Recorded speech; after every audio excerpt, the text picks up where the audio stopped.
September 6, 1997, Westminster Abbey, 11:47 a.m. As Earl Spencer stood at the altar of Westminster Abbey, delivering Diana's funeral eulogy, his words cut through the assembled royalty like a sword. She needed no royal title to continue to generate her particular brand of magic. But what the world didn't know was that behind those powerful public words lay decades of private guilt, family secrets, and a brother's devastating regret. 27 years later, Earl Spencer has finally decided to break his silence about the sister he failed to protect, the family secrets that destroyed her, and the truth about what really happened behind the closed doors of the Spencer family. But what nobody knows is the shocking confession Spencer has kept hidden for decades, and why he believes he's responsible for Diana's death. The confession that changes everything. March 15, 2024, Althorpe House, Earl Spencer's private study. Earl Spencer, now 60 years old, sits in the same study where his father once planned Diana's custody battle. For the first time in 27 years, he's ready to tell the complete truth about his sister. "I've lived with this guilt every day since Diana died," Spencer begins, his voice heavy with emotion. "The world sees me as the brother who defended her, who spoke truth to power at her funeral. But the reality is that I failed her when she needed me most." Spencer pauses, looking at a photograph of Diana on his desk. Not the famous glamorous shots, but a private family photo of them as children. People don't understand what our childhood was really like. They see Althorpe, the grand estate, the Spencer name, and they think we had everything. But behind these walls, Diana and I lived through something that would shape both our lives in devastating ways. The abuse from our father wasn't just physical. It was psychological torture designed to break us both. And I protected myself by letting Diana take the worst of it. But wait, you haven't seen Spencer's most shocking revelation about their father, the family secret that destroyed Diana. The truth about Earl Spencer's abuse. "My father, Earl Spencer, was a monster," Charles says, using the word deliberately. Not the charming aristocrat the public saw, but a violent, manipulative man who used his children as weapons against each other. Spencer reveals details that have never been made public. When Diana was 8 years old, our father began a systematic campaign to turn her against our mother, Frances. But it wasn't just about the divorce. He was grooming Diana to be the perfect victim, compliant, desperate for approval, willing to sacrifice herself to earn love. He would lock Diana in her room for hours, telling her that if she didn't behave properly, she would end up abandoned like our mother. He made her write letters apologizing for things she hadn't done, made her beg for his forgiveness, and I was 12 years old and terrified. Instead of protecting my little sister, I learned to stay invisible when father was in one of his rages. I let Diana take the punishment that might have been mine.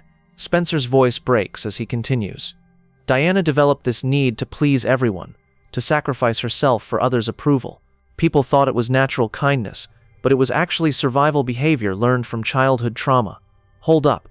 Spencer's revelation about Diana's marriage gets even more devastating. The truth about Diana's wedding. Spencer's role in the royal marriage.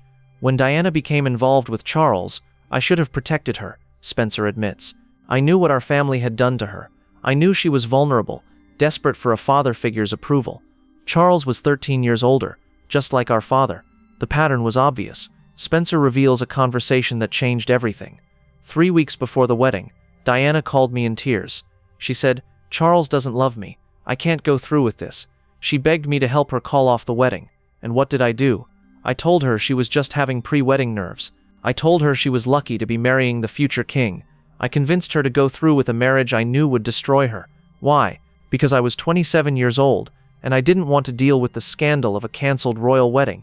I was selfish and cowardly, and I pushed my traumatized sister into an abusive marriage to save myself embarrassment. Spencer's regret is palpable. Diana trusted me to protect her, and instead I delivered her to another man who would emotionally abuse her just like our father had. This is where Spencer's guilt becomes unbearable. The phone calls he ignored. Spencer's greatest regret. Throughout Diana's marriage, she would call me when things got really bad, late at night crying, telling me about Charles's cruelty, about Camilla, about feeling trapped and suicidal. Spencer shares details of these heartbreaking conversations. In 1982, when William was just born, Diana called me at 3 a.m. She was sobbing so hard I could barely understand her. She said, "Charles told me I was a failure as a mother, because William won't stop crying. He said, maybe I shouldn't have had children if I couldn't handle them properly." In 1985, she called to tell me she had been taking pills to sleep, sometimes too many.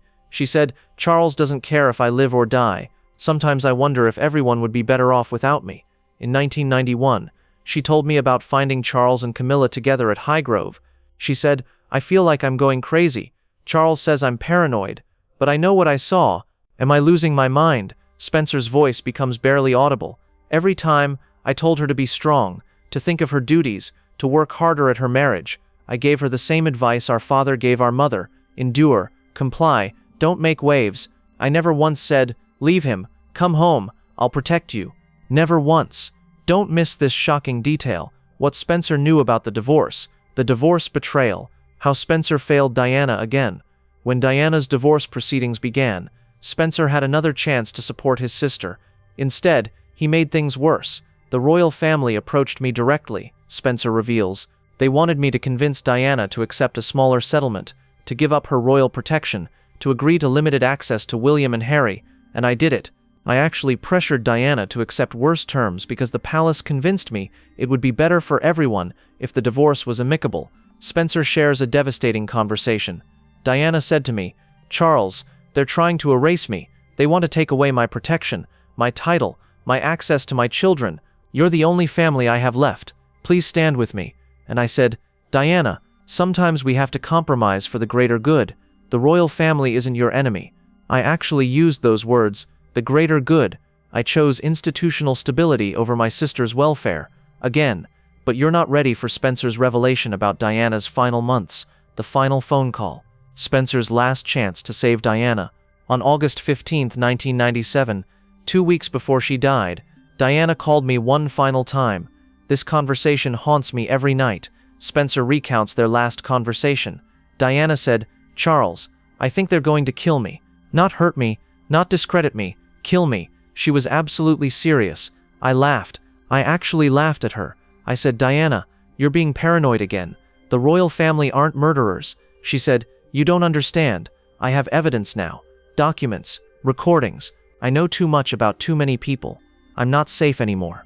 I told her she was watching too many spy movies. I told her to stop being dramatic and enjoy her relationship with Dodie. Spencer's voice breaks completely. My sister called me, terrified for her life, begging for help one last time. And I dismissed her fears as hysteria. 16 days later, she was dead. You're not going to believe what Spencer discovered after Diana's death, the evidence Spencer found, what Diana had been trying to tell him. After Diana's death, Spencer found evidence in her personal effects that proved she hadn't been paranoid. I found a safety deposit box Diana had rented under a false name. Inside were documents that made my blood run cold. Spencer describes what Diana had discovered: letters discussing the Diana problem and potential solutions, phone records showing coordination between various parties, financial documents showing money being moved in suspicious ways. Diana had uncovered a conspiracy and she tried to tell me about it, but I was so conditioned to dismiss her concerns as drama that I ignored evidence of a real threat to her life. The most devastating thing I found was a letter Diana had written to me but never sent. It said, "Charles, I know you think I'm being hysterical, but someone is planning to hurt me. If anything happens to me, please don't let them convince you it was an accident. Please fight for the truth even if you never fought for me while I was alive."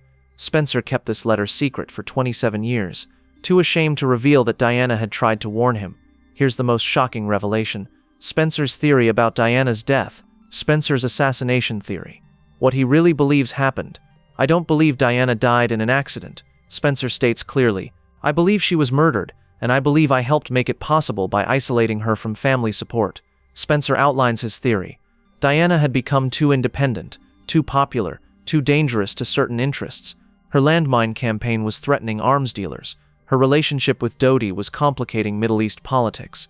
Her evidence of royal family misconduct was threatening the monarchy. But none of that would have mattered if she had family protection. If I had stood by her, supported her, given her a safe haven, she might not have been so vulnerable.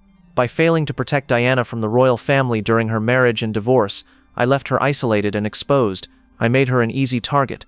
Spencer's guilt is overwhelming. They killed her because they could, and they could because people like me abandoned her when she needed us most. Don't miss this heartbreaking detail. Spencer's message to William and Harry, the apology to his nephews, Spencer's message to Diana's sons. "William and Harry, if you're watching this, I need you to know that your uncle failed your mother completely. I let her down at every crucial moment of her life." Spencer's voice is filled with regret. "You lost your mother because the Spencer family didn't protect her. Because I didn't protect her. Your mother wasn't the unstable, difficult woman they've painted her to be. She was a trauma survivor who never received the support she needed from her own family. I'm telling this story now, 27 years too late, because I want you to understand that Diana was a hero.